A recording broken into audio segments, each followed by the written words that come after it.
श्रीमान वेंकटनाथार्य कवितार्के केसरी वेदांताचार्यवर्यो मे सन्निधत्तां सदा हृदि रामानुजदयापात्रं ज्ञानवैराग्यभूषणं श्रीमद्वेंकटनाथार्यं वन्दे वेदान्तदेशिकं लक्ष्मीनाथसमारम्भां नाथयामनमध्यमाम् अस्मदाचार्यपर्यन्तां वन्दे गुरुपरम्परां यो नित्यमच्युतपदाम्बुजयुग्मरुक्म व्यामोगतस्सदितराणि तृणाय मेने अस्मद्गुरोर्भगवतोस्य दयैकसिन्धोः ராமானுஜஸ்ய சரணௌ சரணம் பிரபத்ய. சுவாமி தேசிகனுடைய ஸ்ரீ யதிராஜ சப்ததியில் ஆச்சரியமாக ஒவ்வொரு ஸ்லோகத்திலையும் அதி கம்பீரமாக சுவாமி யதிராஜருடைய பற்றி, யதிராஜருடைய வைபவம், யதிராஜருடைய ஸ்ரீசூக்திகள் எல்லாத்தையும் அனுபவித்து கொண்டு வருகிறார். இன்றைய தினம் 33வது ஸ்லோகம். இதில் ஸ்ரீ பாஷ்யக்காரருடைய ஸ்ரீசூக்தி,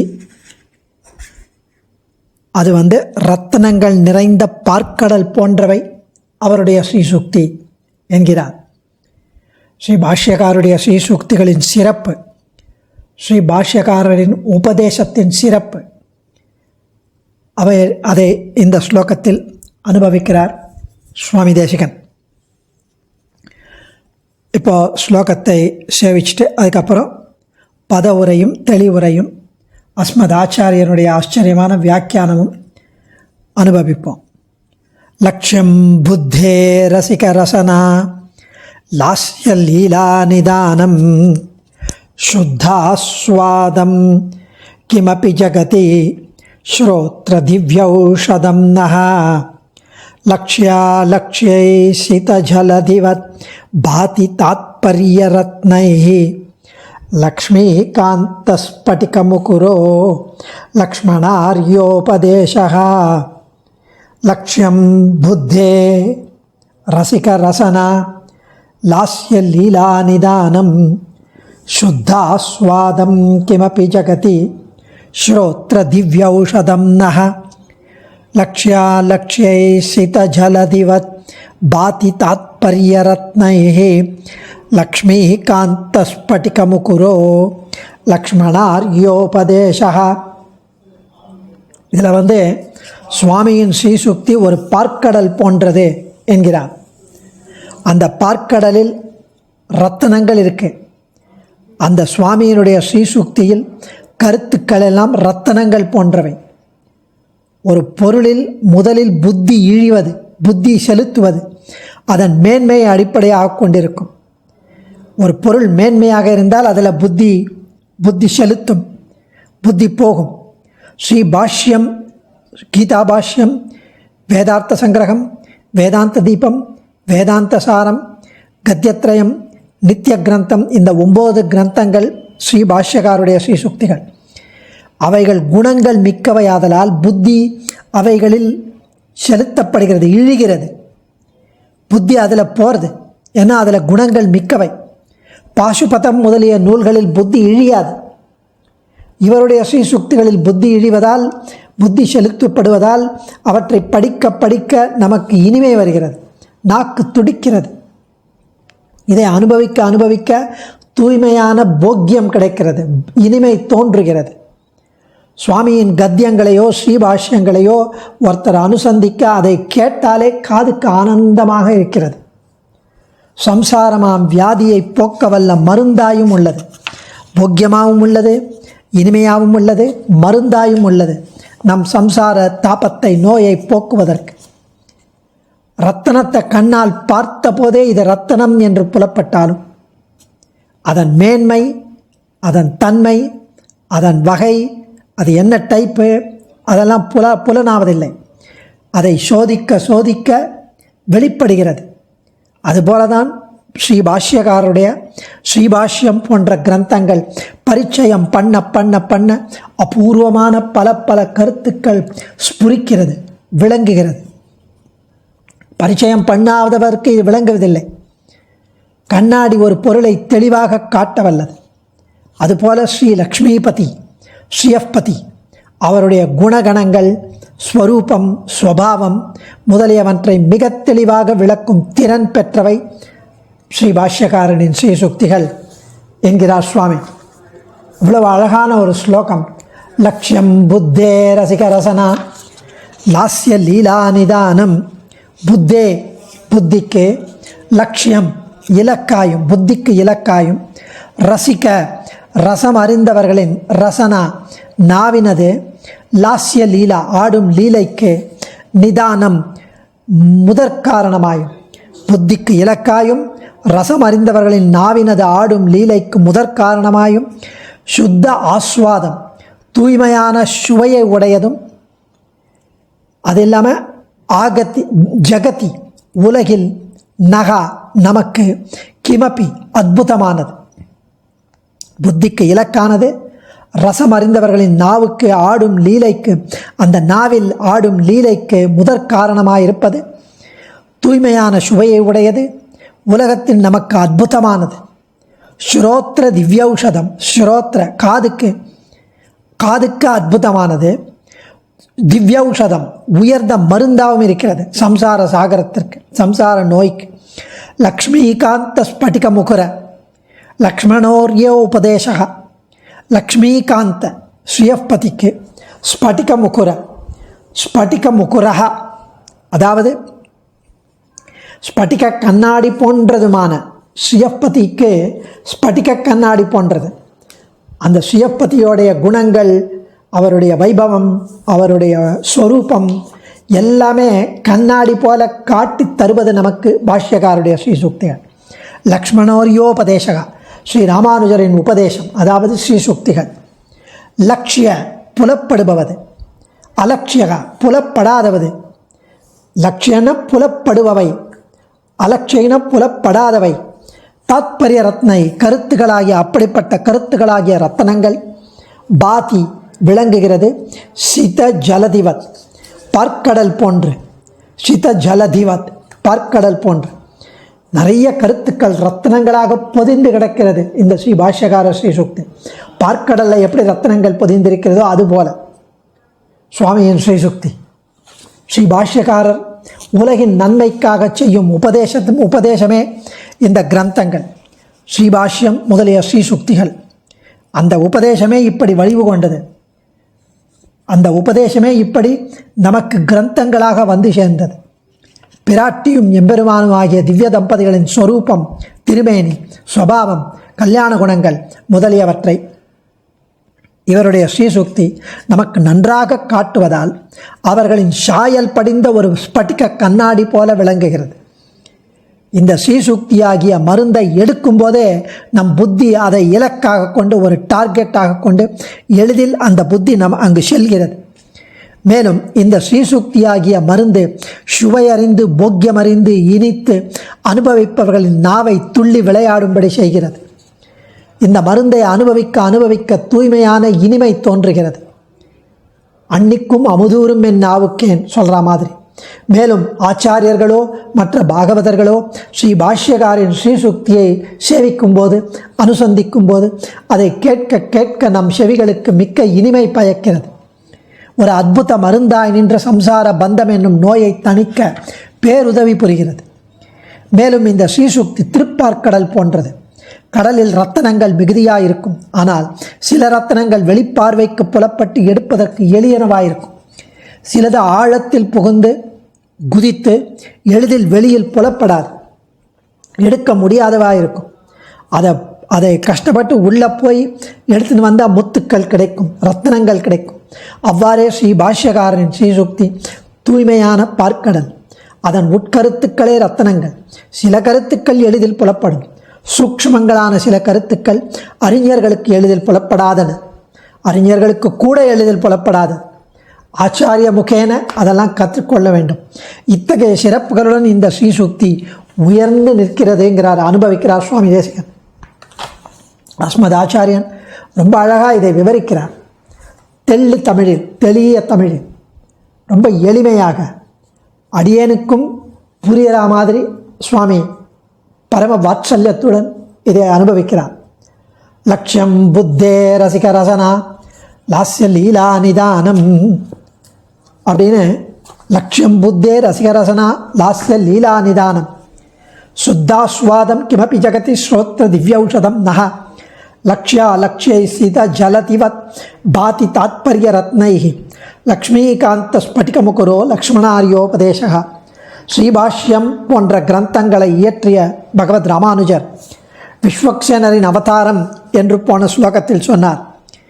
அது அவதாரம், அவர் விஸ்வக்சேனரின் அவதாரம் என்பதால் அந்த நூல் ஆசிரியரின் பெருமை தெரிகிறது. வக்திரு வைலட்சண்யம்.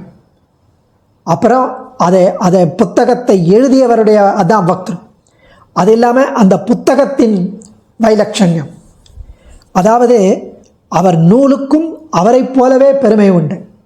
பாஷ்யக்காரருடைய நூலுக்கும் பாஷ்யக்காரருக்கு எவ்வளவு பெருமையோ அந்த அளவு இந்த ஸ்ரீபாஷ்யக்காரருடைய நூலுக்கும் அவர் ஸ்ரீபாஷ்யம் போன்ற கிரந்தங்களுக்கும் பெருமை உண்டு என்கிறார் இந்த ஸ்லோகத்தில். ஒரு நூல் எப்படி இருக்கணும் அப்படின்னா, படிக்க ஆரம்பித்ததுமே அது நம் புத்தியை கவர்வதாக இருக்க வேண்டும். 1. 2, பிறகு படிக்க தூண்டுவதாக இருக்க வேண்டும். 3, அதன் கருத்து அனுபவிக்கத்தக்கதாக இருக்க வேண்டும். 4, அதை விளக்கி பிறருக்கு அழகாக எடுத்து சொல்லக்கூடியதாக இருக்க வேண்டும். 5, நாம் சொல்வது கேட்பவருக்கு போக்கியமாக தொடர்ந்து அவர்களை கேட்க வேண்டும் என்ற ஆசையை தூண்ட வேண்டும். 6, கேட்டால் லாபத்தை கொடுப்பது போன்ற நன்மைகளை தருவதாகவும். 7, சொல்லும் கருத்துக்கள் மிகச்சிறந்து மிக உயர்ந்து உயரியனவாக இருக்க வேண்டும். 8, எளிதில் புரிந்து கொள்ளக்கூடியவனவாக இருக்க வேண்டும். இந்த 8 வகையான குணங்களும் பகவத் ராமானுஜ ஸ்ரீசூக்திகளுக்கு உண்டு என்கிறார் சுவாமி. நம் சுவாமி தேசிகன் ஸ்ரீபாஷ்யம் போன்ற நூல்கள் சுவாமியுடையது, பகவத் ராமானுஜருடையது தெளிவான நீர் போன்றவை என்கிறார். வால்மீகி மகரிஷி வால்மீகி தீர்த்தமாட போனாராம். அப்போ சிஷ்யனை பார்த்து, இந்த தமசா நதி அதன் தண்ணியை பார், தெளிவாகவும் ஷேர் இல்லாமல் அழகாகவும் சாதுக்களின் மனம் போல இருக்கிறது. என் புத்தி இதில் செல்கிறது, அதனால் இங்கேயே நான் நீராடுகிறேன், மர உரியை கொடு என்றாராம். நதியில் ஷேர் இருந்தால் அதில் புத்தி போகாது. நன்கு பழுத்த அழகிய ரசமுடைய பழத்தை பார்த்தால் நம் மனம் அதில் செல்லும். எனவே புத்தேகே லட்சியம். அவர் நூலை கையில் எடுத்து பிரித்ததுமே அது நம்மை கவர்கிறது. சமஸ்கிருதத்தில் அறிவை பற்றி ஒரு ஸ்லோகம். அறிவு அப்படின்னா என்னன்னு, ஸ்மிருதி வியதீத விஷயா மதிஹி ஆகாமினி மதா புத்தி தாத்காலிகி புரோக்தா பிரஜாத்ரைகால வர்த்தினி. ஸ்மிருதி வியதீத விஷயா மதிஹி ஆகாமினி மதா புத்தி தாத்காலிகி புரோக்தா பிரஜாத்ரைகால வர்த்தினி அப்படின்னு சுவாமி இந்த ஸ்லோகத்தை எடுக்கிறார் அஸ்மத் ஆச்சாரியர். அதாவது ஸ்மிருதி அப்படின்னா பழச நினைச்சு ஸ்மரிக்கிறது, ஸ்மரணம் பண்ணுறது. கடந்ததை பற்றிய அறிவுக்கு ஸ்மிருதி என்று பெயர். வரப்போகும் அறிவுக்கு மதி என்று பெயர். பின்னால் இனிமே நம் ஃப்யூச்சரில் ஏற்படும் அறிவுக்கு மதி என்று பெயர். பார்த்தவுடன் உண்டாகும் அறிவுக்கு புத்தி என்று பெயர். முக்காலமும் உள்ள அறிவுக்கு பிரக்ஞா என்று பெயராம். இங்கு புத்தேகே லட்சியம் என்றதால் லட்சியம் புத்தேகே லட்சியம் என்பதால் இவர் நூலை பார்த்ததும் படிக்க தோன்றுகிறது. பார்த்தவுடன் உண்டாகும் அறிவு புத்தி. ஸோ பகவத் ராமானுஜருடைய ஸ்ரீசுக்தியை பார்த்ததும் படிக்கணும்னு ஒரு தோன்றும், அது புத்தி. பாசுபதம் போன்ற மத நூல்களில் அந்த மாதிரி புத்தி இழியாது. ரசிகர் ரசனா லாஸ்ய லீலா நிதானம். மேலும் ஸ்ரீ பாஷ்யக்காருடைய ஸ்ரீசுக்தி ரசிகர்களுடைய நாக்கினுடைய நர்த்தன லீலைக்கு காரணமாக இருக்கிறது.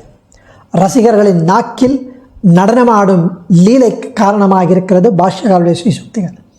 அதாவது நாவினால் நன்கு உச்சரித்து படிக்க தோன்றுகிறது. தோன்றும் போது அதை அனுபவிக்கிறது. அதன் பொருளை உணர்ந்து ரசிக்கும் ஆற்றல் வேண்டும். கங்கை நீருக்கும் கலங்கிய பாழும் கிணற்று நீருக்கும் வித்தியாசம் அறியாதவர்களும், சாதாரண காவியத்திற்கும் ஸ்ரீமத் ராமாயணம் போன்ற பெருங்காப்பியத்திற்கும் வித்தியாசம் அறியாதவர்களும் அரசிகர்கள், ரசிகர் இல்லாதவர்கள். அவர்களுக்கு தெரியாது. You should be a connoisseur. இந்த மாதிரி ரசிகர்களுக்கு, அதாவது ரசிகர் அல்லாதவர்களுக்கு ஸ்ரீபாஷ்யம் போன்றவைகள் ரசிக்காது.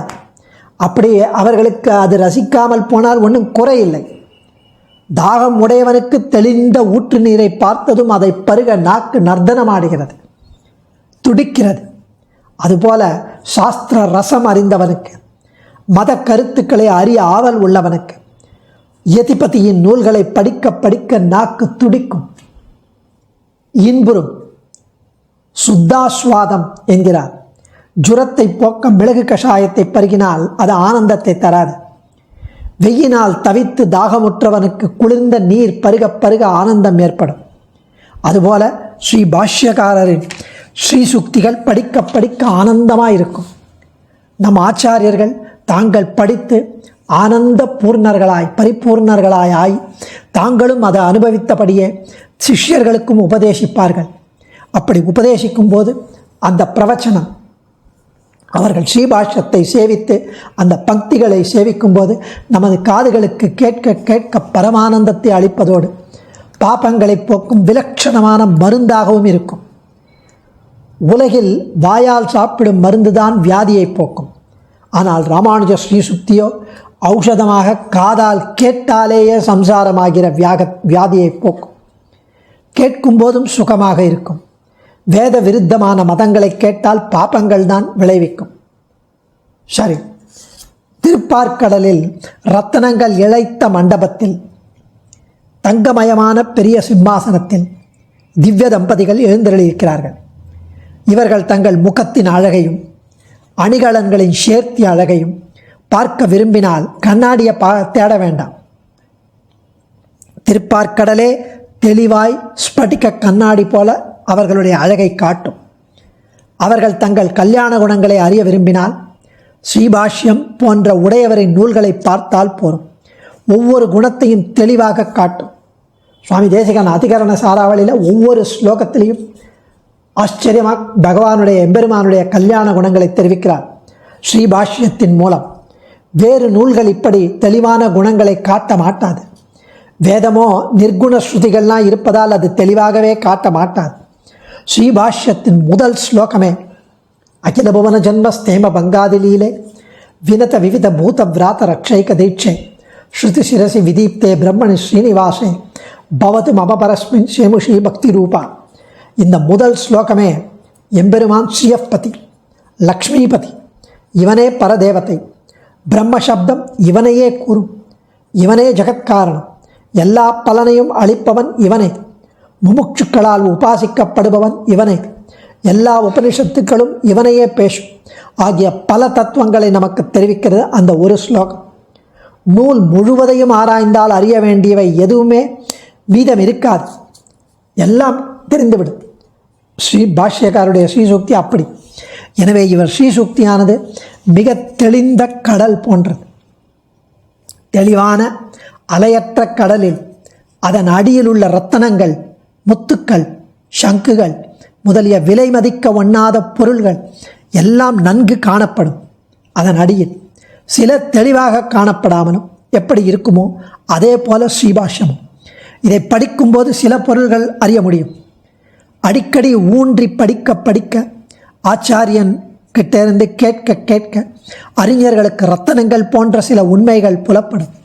ஆக உடையவர் ஸ்ரீசுக்தியானது மறைகள் மறைத்து பகரும் பரமனை பற்றிய தத்துவங்கள் எல்லாம் கண்ணாடி போன்று தெளிவாக காட்ட வல்லது. ஆக உடையவரின் ஸ்ரீசுக்தி ஸ்ரீமத் ராமாயணம் போன்று எல்லாரும் படித்து அறியக்கூடியது. படிப்போரின் மதி நுட்பத்திற்கு ஏற்ப, அறிவு கூர்மைக்கு ஏற்ப விசேஷ அர்த்தங்கள், தாத்பரிய ரத்னங்கள் இவளெல்லாம் கிடைக்கும். இவருடைய நூல்கள் ஸ்ரீமன் நாராயணனை ஸ்வரூப ரூப குண விபூதிகளோடு தெளிவாக காட்டும் நிலை கண்ணாடிகள் போன்றவை என்று ஸ்ரீ பாஷ்யக்காருடைய ஸ்ரீசுக்தியை ஆச்சரியமாக அனுபவிக்கிறார் சுவாமி. ஸ்ரீ பாஷ்யக்காரர் ரொம்ப அழகாக இந்த ஸ்லோகத்தில் அவருடைய ஸ்ரீசுக்திகள் இவ்வளவு ரத்தனங்கள் போன்று உள்ளது, இத்தகைய ஸ்ரீசுக்திகள் இத்தகைய சிறப்புகள் உடையது ஸ்ரீ பாஷ்யக்காருடைய ஸ்ரீசுக்திகள் என்று தெரிவிக்கிறார். அடியேன் தன்யோஸ்மி. ஆச்சாரியன் திருவடிகளை சரணம். கவிதார்க்கிக சிம்ஹாய கல்யாண குணசாலினே ஸ்ரீமதே வெங்கடேஷாய வேதாந்த குரவே நமः.